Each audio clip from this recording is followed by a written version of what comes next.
If everyone would please take their seats, we have a very special treat. It's my pleasure to introduce Dr. Khalaf Ahmad Al Habtoor. It's difficult to do so because of his long checkered and quite effective, successful, accomplished, and achieved career.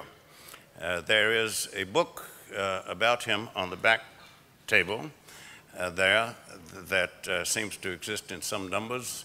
I don't know whether Dr. Al Habtoor is going to be selling them or presenting them or signing them, or all three of them.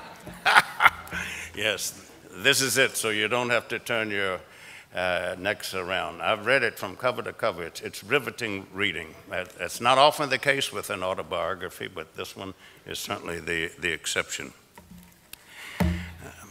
Dr. Al Habtoor is going to be addressing the themes of bridging the gaps between West and East, something that he's devoted almost all of his adult professional life to pursuing.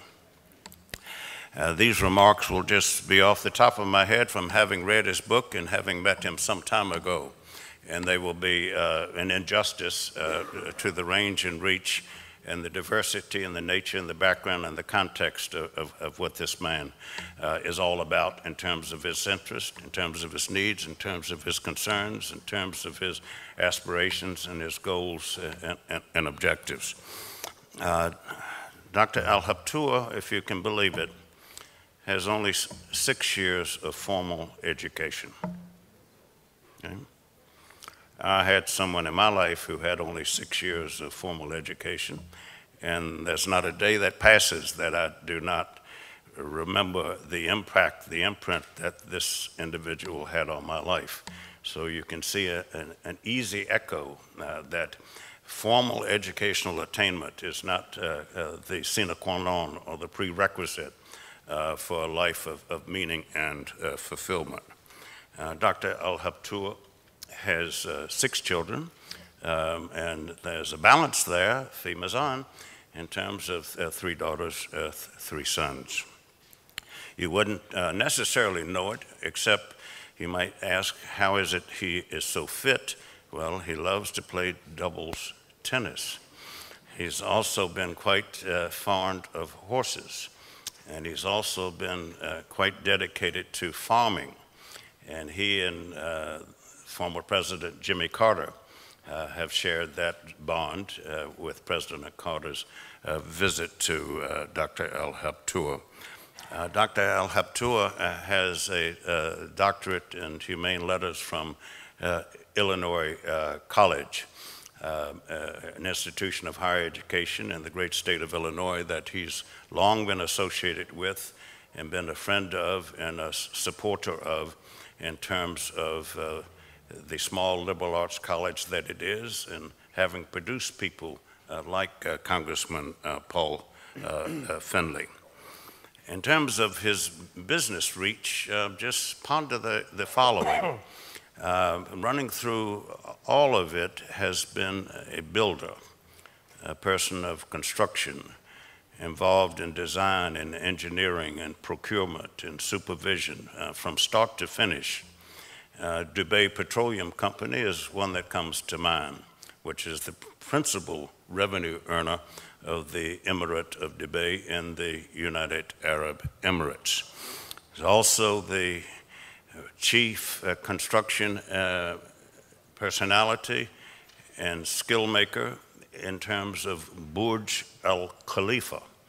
It was earlier named Burj Al Arab, then one of the largest, or the 2 largest buildings in all of the Arab world, or the largest? They are different. The largest. They are different. Burj Al Arab is different than Burj Khalifa. Burj Al Arab and Burj Al Khalifa are indeed different, but these are gigantic buildings that dominate the skyline of Dubai. When I first lived in his emirate, prior to its independence, there were but 2 hotels in the country.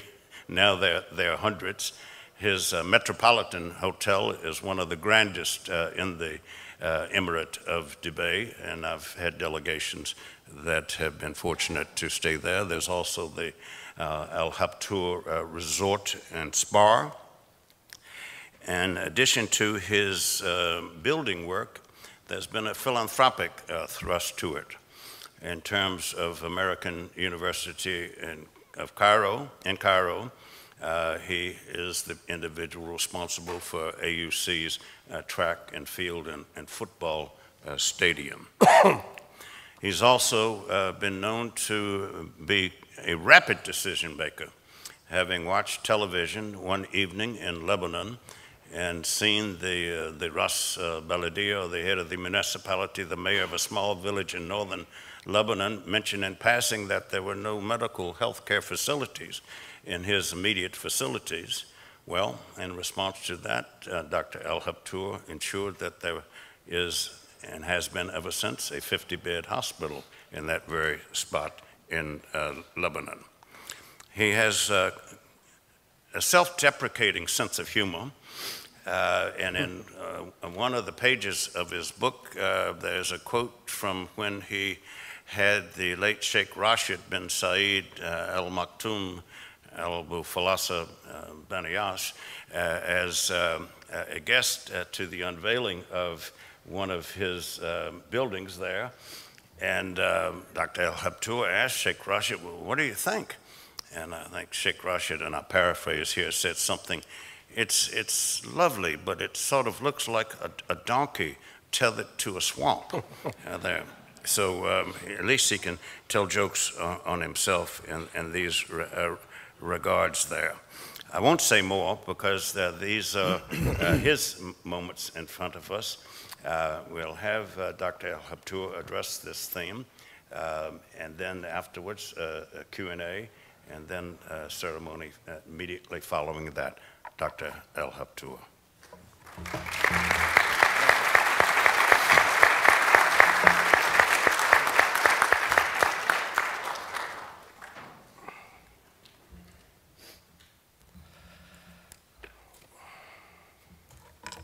First of all, I would like to tell you, yesterday I wasn't feeling well. If my voice doesn't deliver my speech very well, you'll excuse me all, please, because yesterday I had a little bit of fever.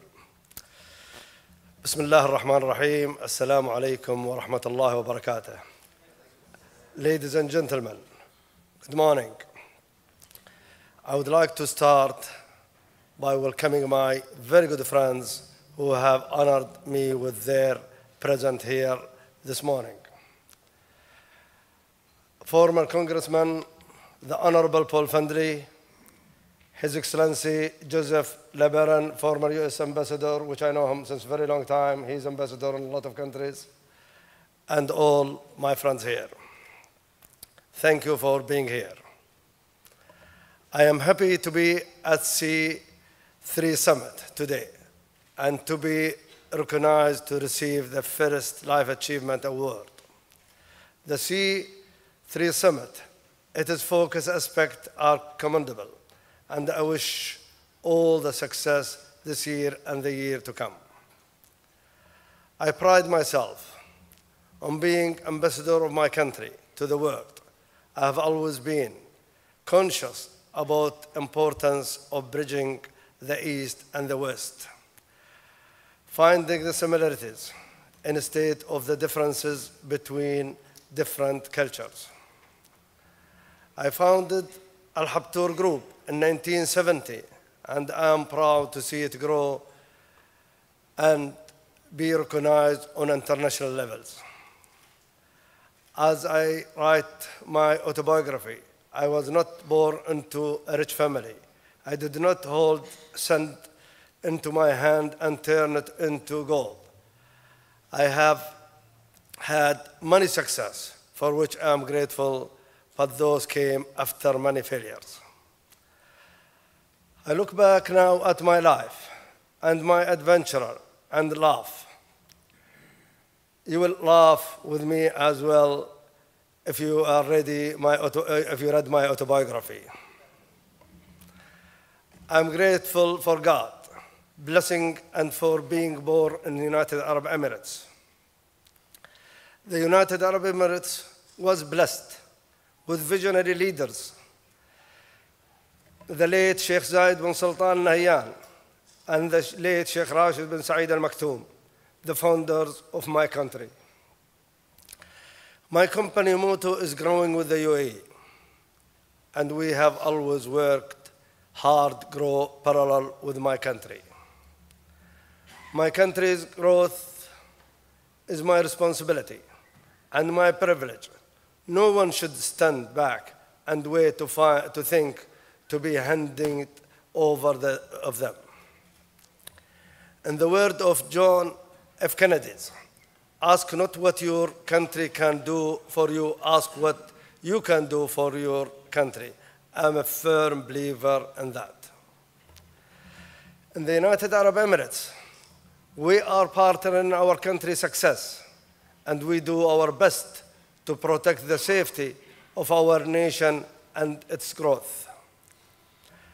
The United Arab Emirates, in particular Dubai, has been a target of Western media for a long time, being criticized for its firm laws and low tolerance of corruption and people who threaten our safety and national security. And who can blame us? We are firm with the criminals, and we are proud of it. Some might object or fawn upon our laws, but people from all over the world have decided to make the UAE their home because of what this nation has to offer. This brings me to two topics that appear to be preferred by the Western media and the fault finders. When we discussing the UAE democracy and the human right, on topic in particular seem to be a favorite among my country's strongest opponent, human rights in the United Arab Emirates. What is the human right? What is the definition of a human right? The Universal Declaration of a Human Right in 1948 referred to human rights as the basic civil, political, economical, social, and cultural right that all human beings should enjoy. Human rights issues include adequate housing, democracy, right of children, education, economy, right of food, health, freedom of religion and belief, etc. Religion, belief, etc. If we compare that, the Western nation provide for their citizens and what the UAE offer, the difference is huge.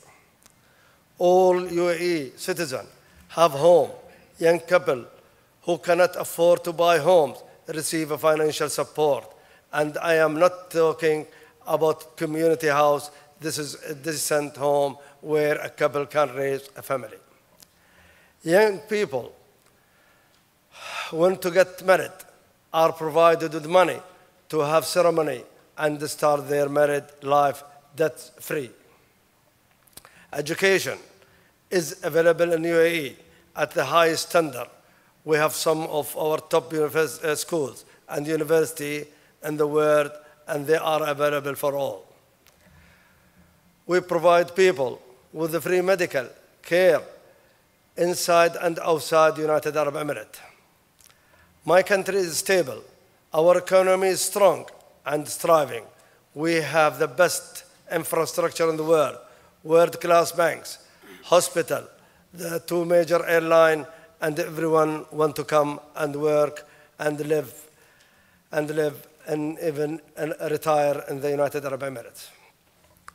We have zero unemployment, while the streets of the richest cities in the world are full of homeless, people living under bridges, tunnels, and train stations.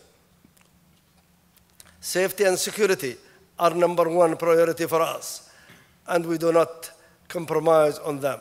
We have used an iron fist with anyone who jeopardizes our security. This is our right and our duty and we will not apologize for that. Some might say that is against human rights and democracy. I say a parent or a head of family need to know that their loved ones are safe and that they will have jobs to provide for them. I need to know my employees will have jobs tomorrow to care of their family. My country's stability, safety, and security allow them that. There is nothing wrong with the democracy as theory.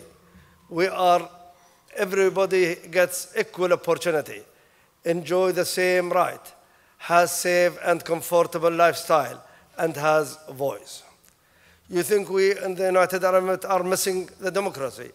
Think again. Leaders in democracy country are locked away in their ivory towers with thousands of guards keeping them from the people they are supposed to listen to. In my country, I can meet the rulers, and anytime I have a need and they will listen, I can call them and they will pick up the phone. The leaders in the Union are reachable and approachable, and they all are interested what their people have to say. The leader of UAE cares about all humanity, and not just in word, but also in action. What have the democracy leaders of the world achieved for Syrian men and women and children being butchered daily, except talk, make empty threats? What they done for Palestine, who are constantly denied the basic right as food and safety education. Never mind the Arab world, what they was doing for veterans who end up homeless on the street. I wish the human rights organization and the Western media would stop trying to fit us into Western molds. We do not want to be influenced by foreign concept of democracy and human rights. We know what works for us. Everyone is invited to come and see with their own eyes how we are living in my country and the blessing that we have. The United Arab Emirates, we do not differentiate between human beings, whatever their nationality, color, religion, sex, or any other status. We believe that all human beings are equal, entitled to decent life without discrimination. This belief has been inherited from our father and forefathers. I would like to end my speech this morning by saying the world is very small and we have to share it. This is why we need to find a best way to coexist, to work together to make it a better place for everyone. From C3 Summit in New York, I will use the platform to ask the US and the first world countries to look at us at eye level. We are grateful for everything you have done for us. We have learned a lot from you. We have benefited from your technology and your knowledge, but sometimes we have succeeded where you failed. It is time to start looking at us as equal, listen to our advice, and recognize our achievement.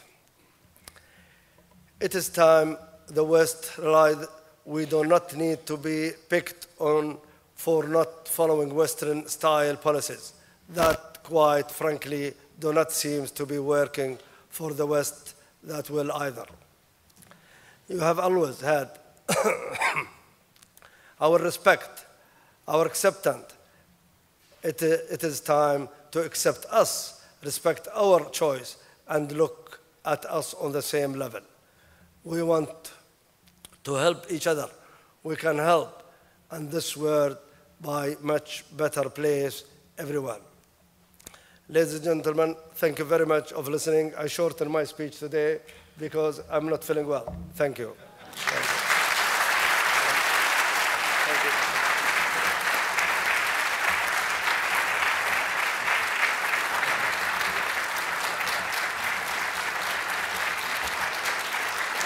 Thank you very much.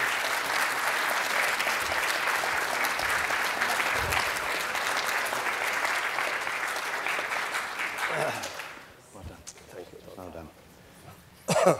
Ladies and gentlemen, we thought we'd change the style of the presentation to make it a little bit easier and indeed a little more fun. Just on a few sort of housekeeping things, at the back there are all the books, but in fact we have extra books in the file room, so if you don't pick up a book, and by the way, we decided not to sell them. We thought we could make a few dollars here, but we've changed our minds. So there are some books at the back, and there also are the full versions of the speech, which you can help yourselves to as you leave. My role is, it said earlier that it was going to be Q&A. I am the Q, he is the A. So you'll be very pleased to know there aren't going to be microphones handed around to all of you to ask a question. I was very lucky enough to meet Mr. Habtoor a few years ago, related to... I would suggest call me Khalaf. May I do that? Khalaf, not Halaf. Khalaf. Yes. Was that pronunciation Yes. okay? Without Halaf. With that, so Khalaf. Yes, go ahead, yeah. So I should begin, salam alaikum. Wa alaikum salam. Thank you.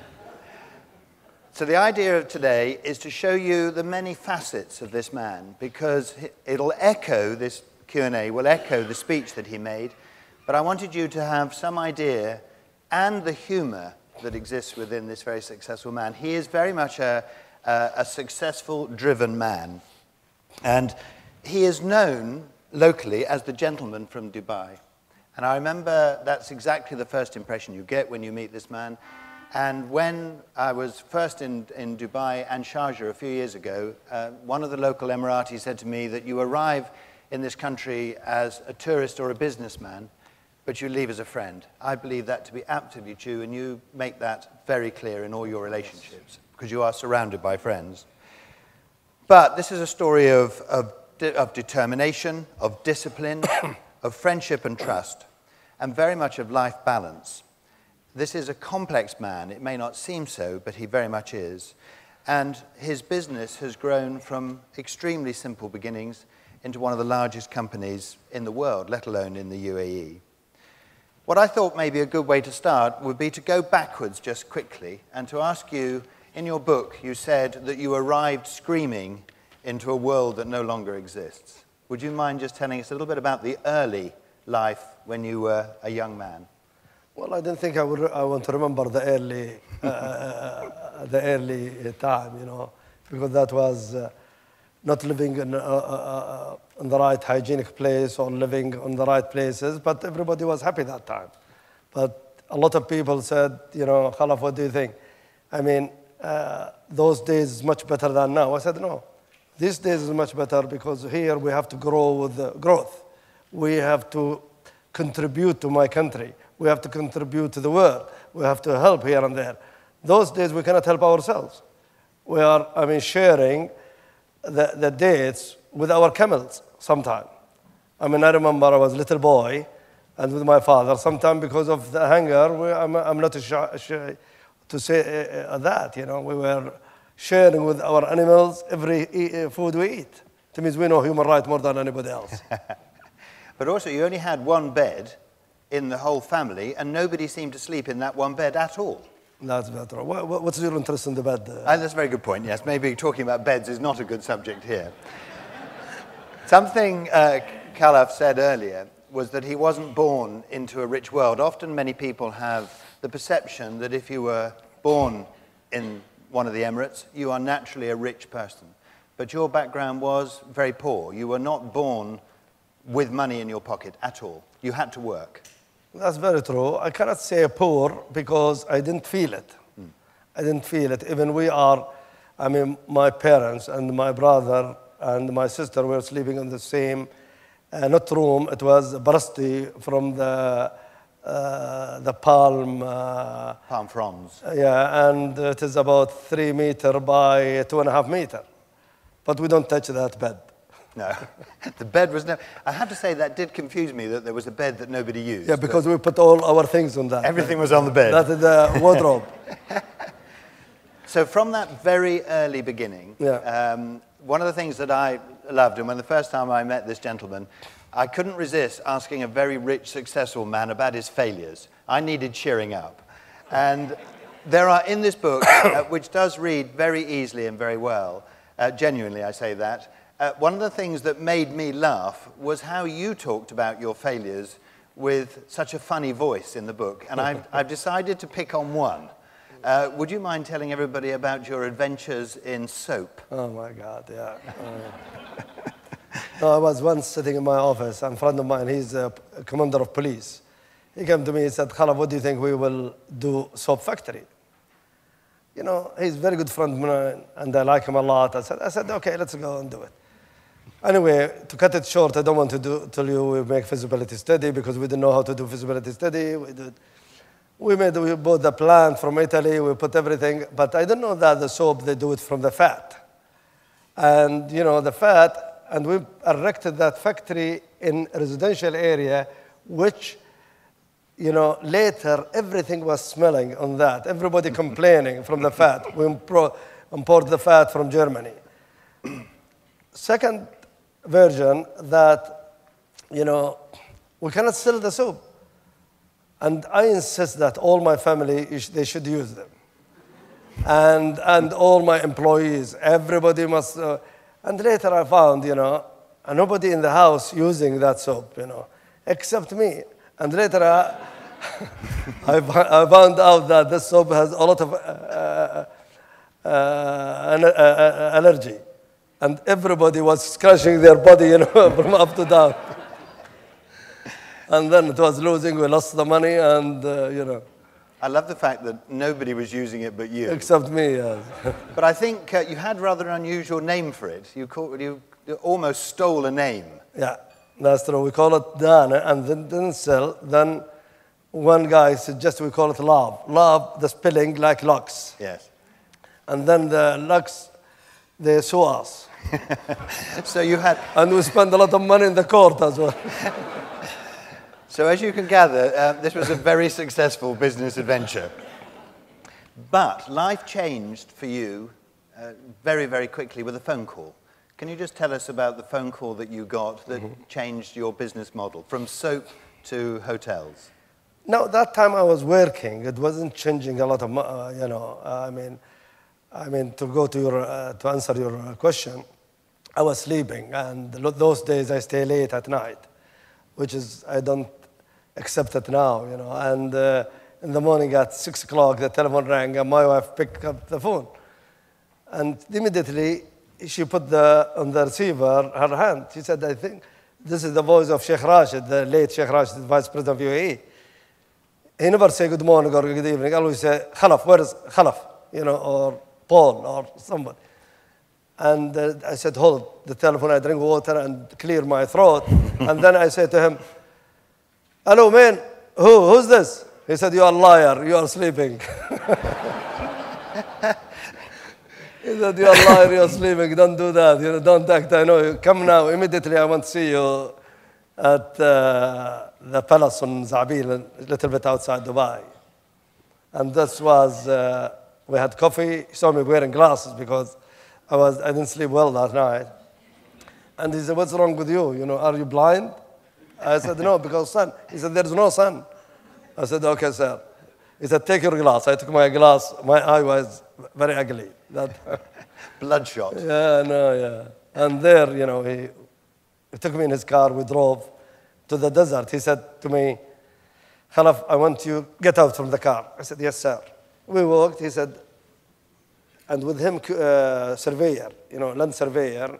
And he said, do this for Khalaf, and I want you to build a hotel. To build a hotel? He said, yes, because I'm moving the airport from where it is now to Jabal Ali, and I want you to benefit. I said, Your Highness, thank you very much. And he said, I want you to, don't tell anybody, I want you to start on that. I said, okay, but there is a major problem I have. He said, what is that major? I said, I don't have the money. He said, I hate this subject, and I don't want you to mention this. Never talk with me about money. It's a great way to start, isn't it? Yeah, you don't, you know, don't mention that at all. Then I start working for here and there, and but it was a brave Paul in 80 visit that hotel. Paul? Good hotel? in the 80s. Don't worry, it was just a good hotel. Yes. But also, you did have a little bit of a problem, and I wasn't going to go on to this, but of course, alcohol is not consumed openly in the Emirates.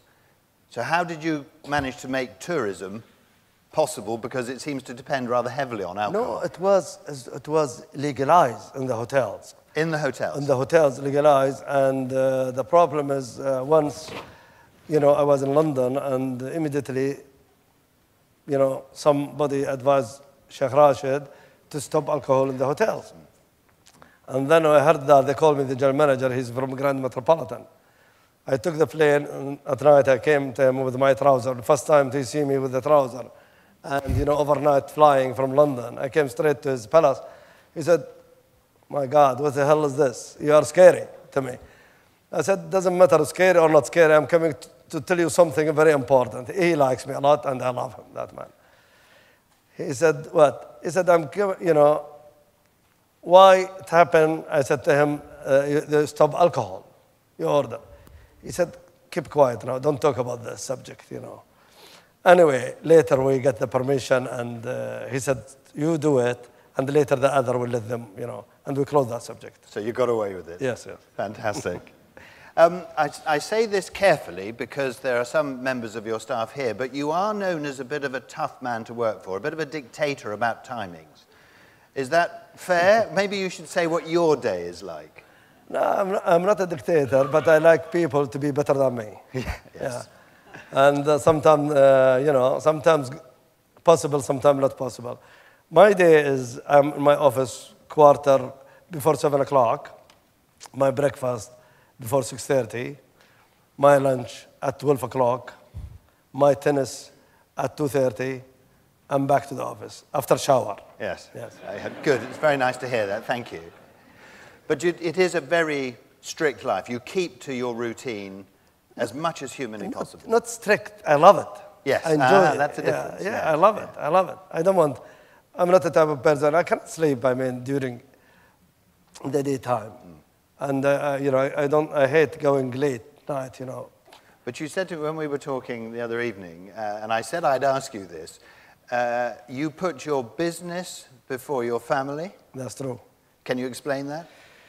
This is a lot, a lot of people ask me, said, why, I have been asked by the media, I said, why do you say priority is your business, then second comes family?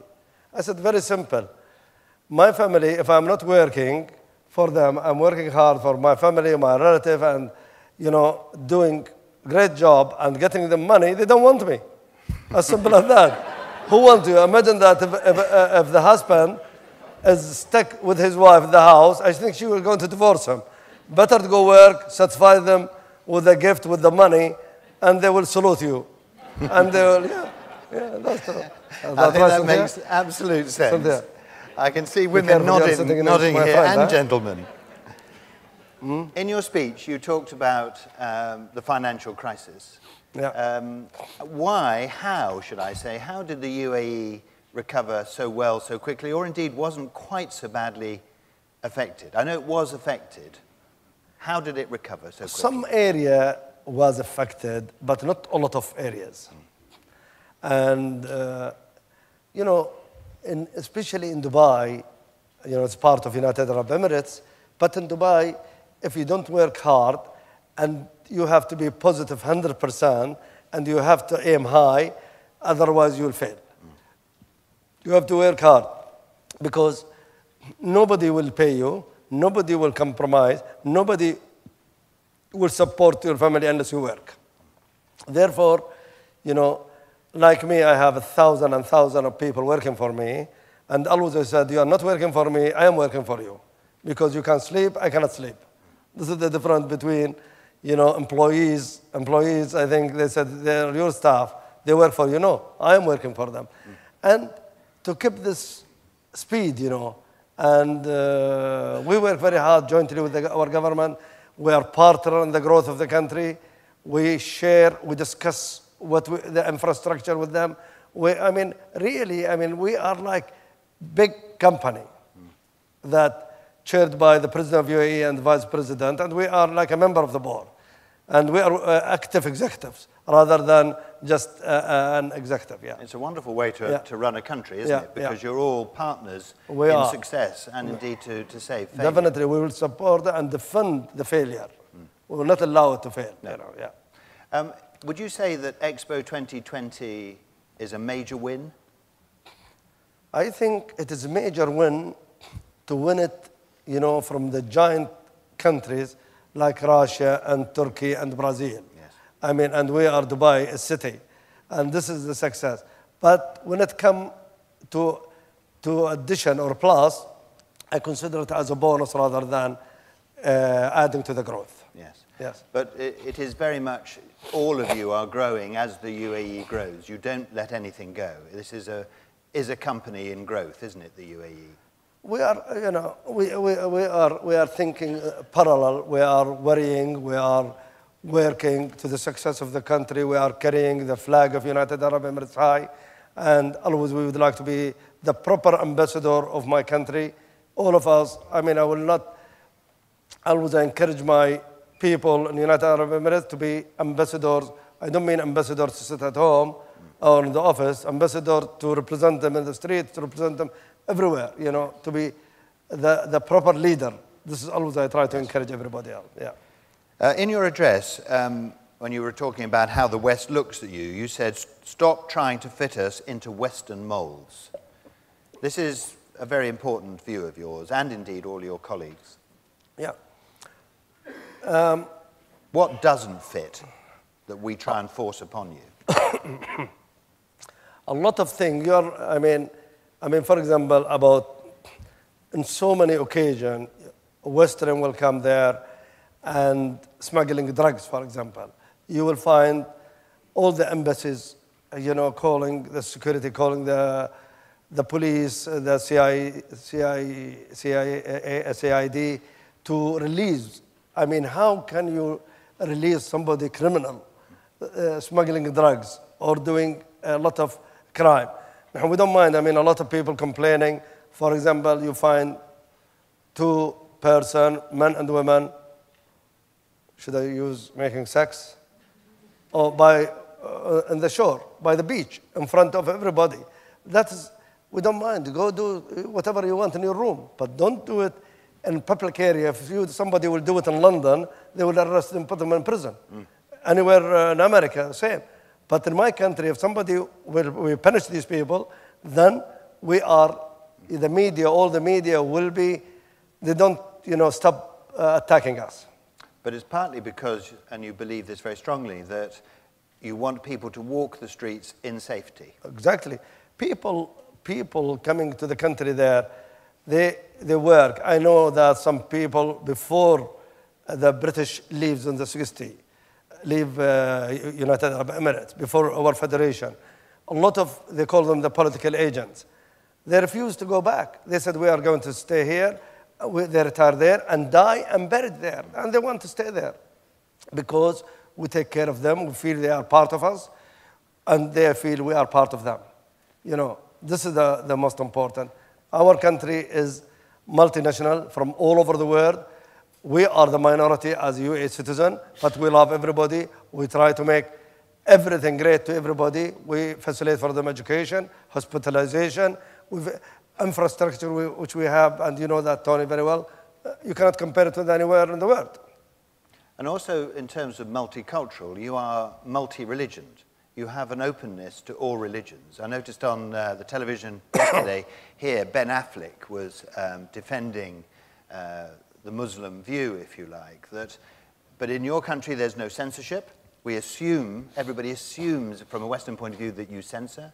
But you allow all religions. I mean, all countries have censorship, but yours is a very open society. We have, for every religion, they have their place to worship, their place to pray for any religion in the world. We respect them. I built a center there and mosque for non-Muslim to come to be educated there, to see how great the three religions, you know, we believe the Judaism and Christianity and the Muslim religion, they are one, and we believe in each other.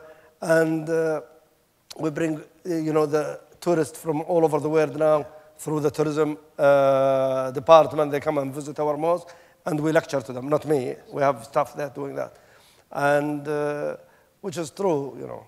And I think that when the West looks towards the Middle East, there is a view that, as in Saudi Arabia, that women are not treated equally. I know this to be not true both in your heart and your method, or indeed in the UAE. Are women treated well in the UAE? You have to ask the opposite. If the men treated... Yeah. Very good. Yeah, we've always been treated badly. Exactly. Always they talk about the women if they are treated. Of course, I mean, they are treated more than anything. This is in our history, in our religion as a Muslim and as an Arab. I mean, women, they are in front and they are ahead and there is a respect. But the problem, women these days, they don't respect the men. We could discuss that for a very long time. But we talk later about it. But you employ many women within your business. Yes.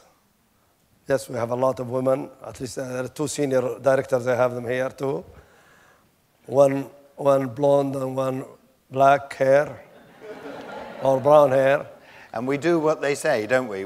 What they say, we do. Not all the time. Not all the time, no.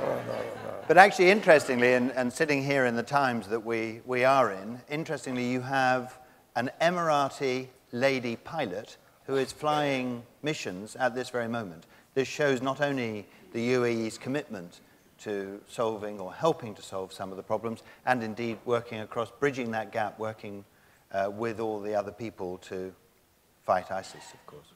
So that's a tremendous compliment to you and your country.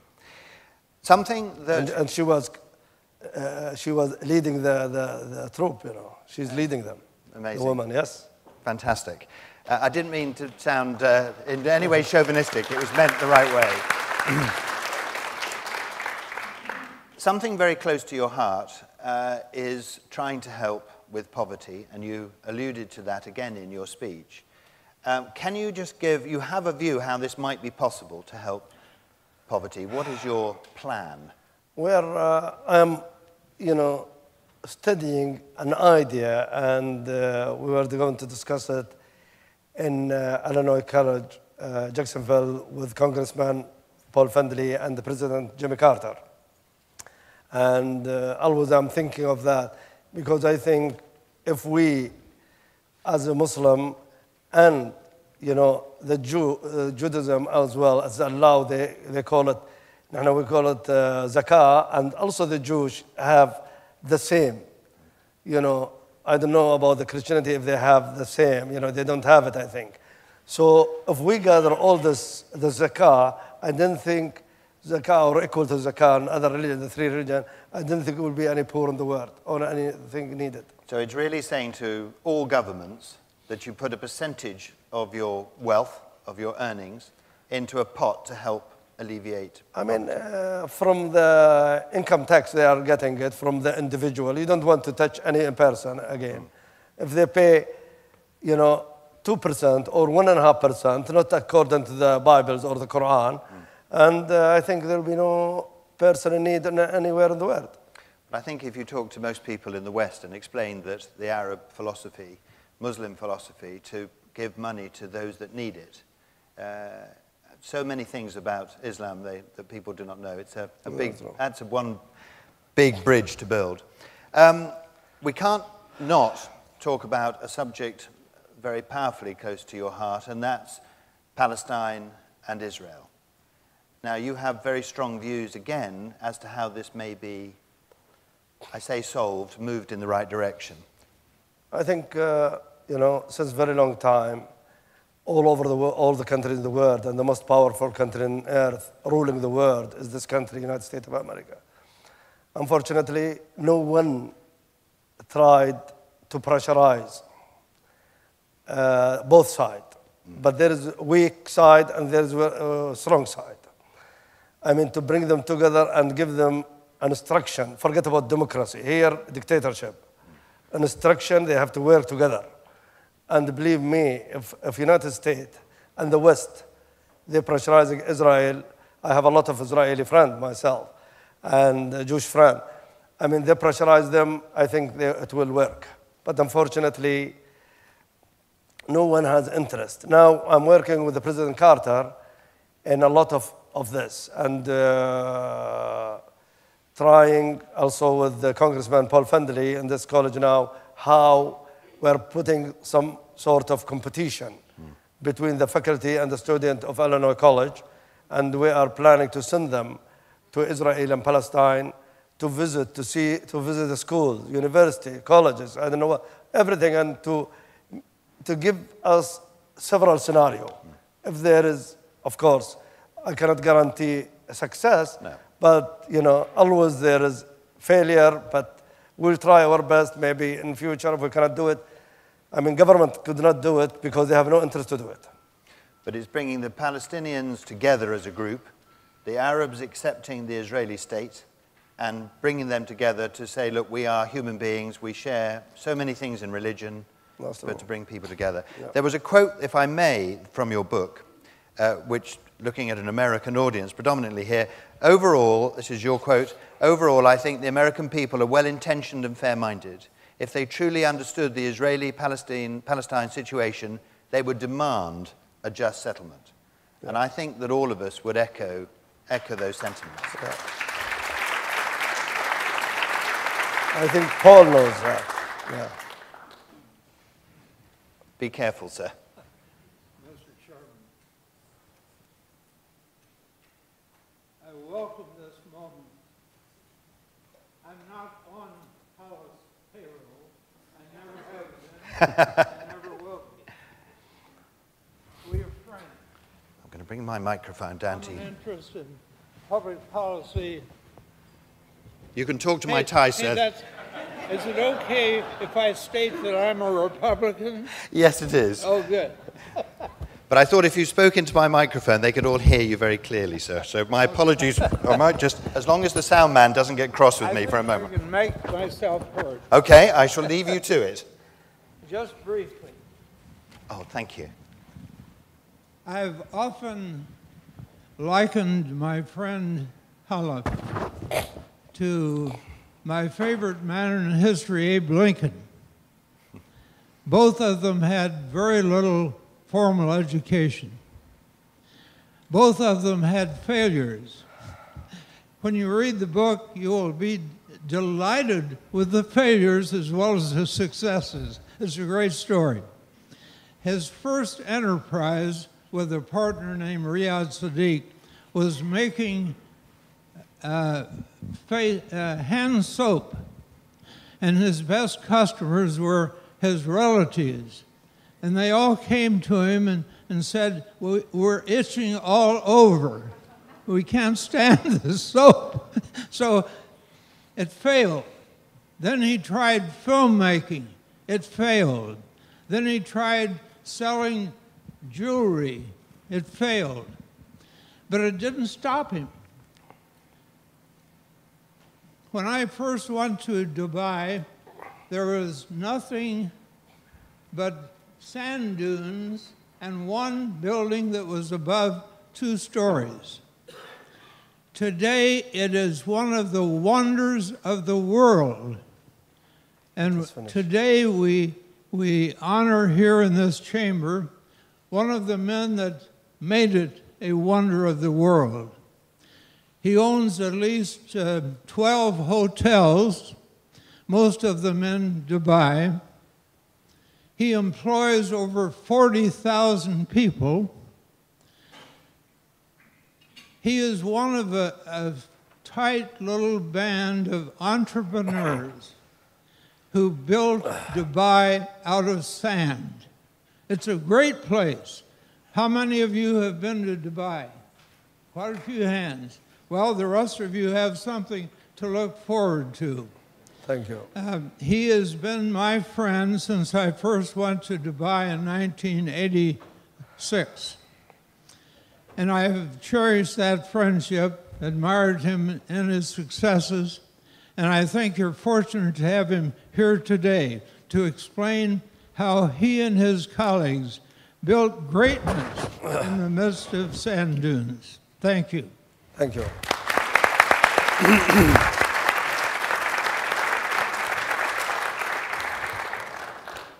We've pretty much come to the end of our Q&A, but I would just like to say, or indeed maybe just one final question. You will find if ever you go onto Mr. Habtoor's website, and indeed if ever you are talking to him, he is highly opinionated, and I have to say that 99.9%, the only other bit maybe about tennis, of what he says makes sense. Is it true as a final question that you've written to pretty much every major leader in the world and told them where they're going wrong? I wrote to two. Two. Well, two leaders will do. Two leaders. I wrote to President Obama, and I wrote to David Cameron.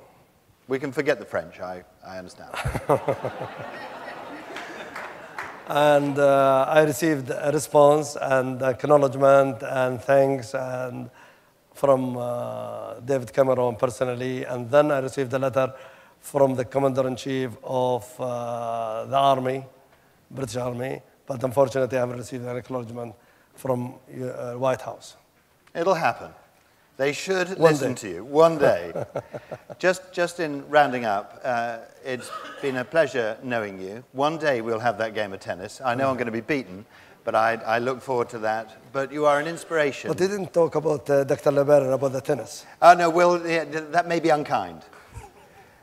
You are an inspiration to have done what you have done, and not only to have succeeded both financially and from a pure business perspective, the fact that you are putting something back. I also know that you have a charitable organization for interfaith dialogue. You put so much energy in, and on behalf of the C3 Summit and indeed everybody in this room, you deserve a great round of applause and congratulations on your award. Thank you.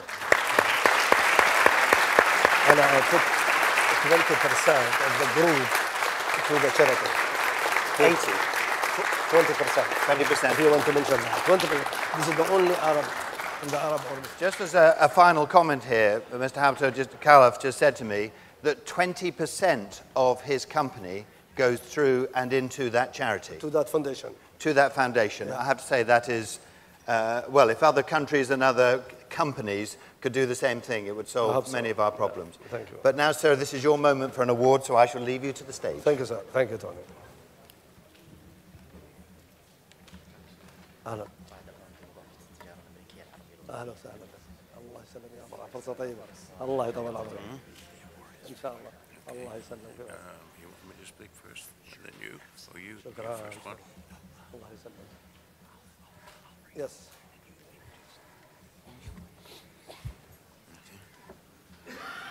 Yeah, I'm speaking now. أهلا Okay, good. We have the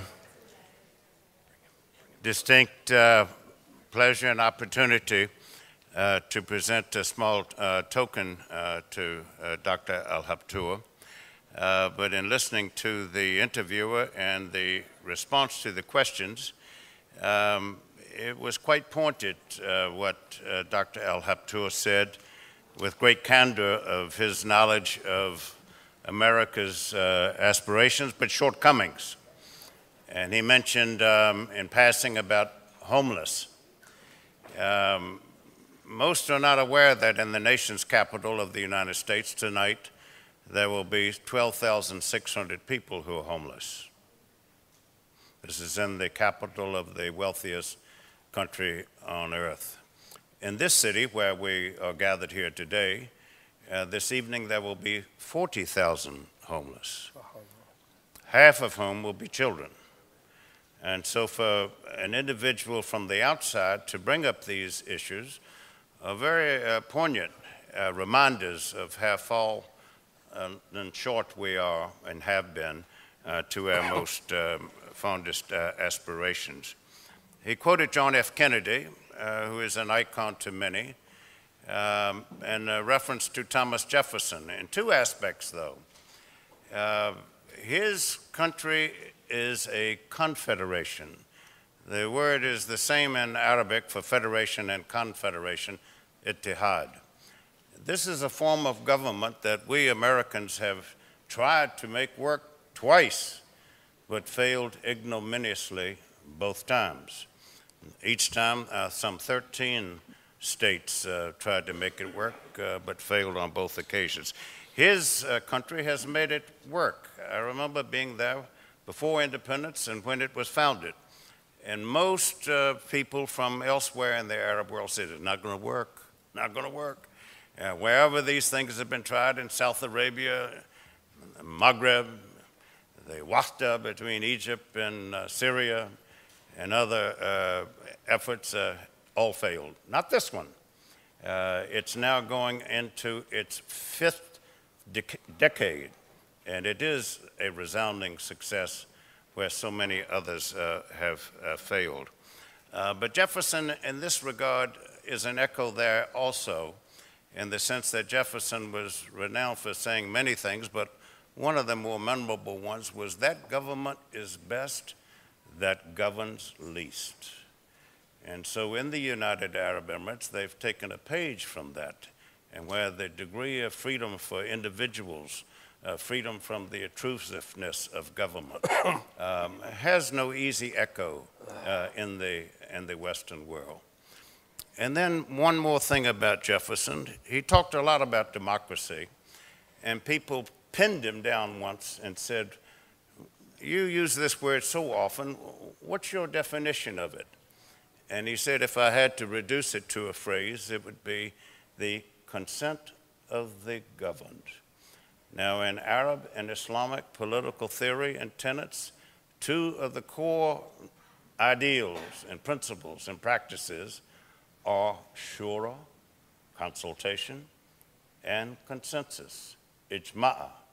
So these two concepts are not marginal, not peripheral, but central to Arab thinking about what is the just way of relating to people, of processing their grievances, of dealing with their issues, of addressing their needs, of focusing on their concerns and helping them obtain their objectives. We can learn a lot from these cultural norms and concepts.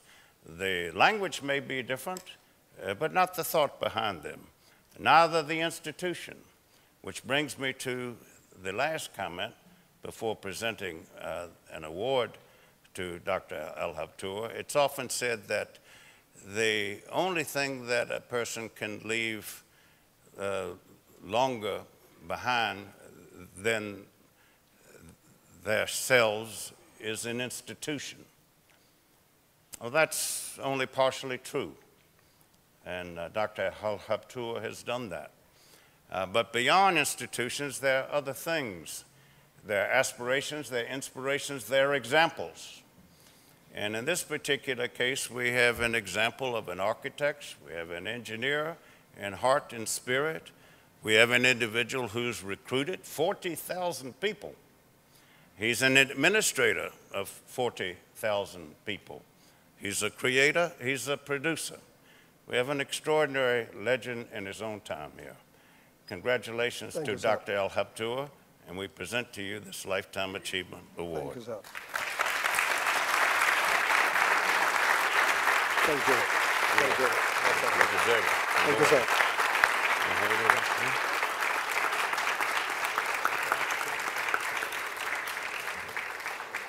Wow. All right. Thank you. That's great. Paul?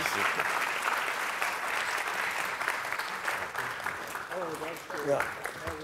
Now, before this concludes, and thank you very much, that was lovely.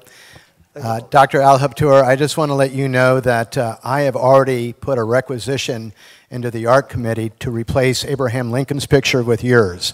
So, a small task, but one that you can achieve. Thank you, sir. But thank you very much. Thank you, sir. Thank you very much. Thank you. Wonderful. Thank you, sir. Thank Thank you, sir. Thank you. Thank all of you. It's been wonderful so far. Please don't leave. We've got 2 great sessions coming up, the first of 2 breakout sessions. The 10:10 here will be with Danny Seabright, who is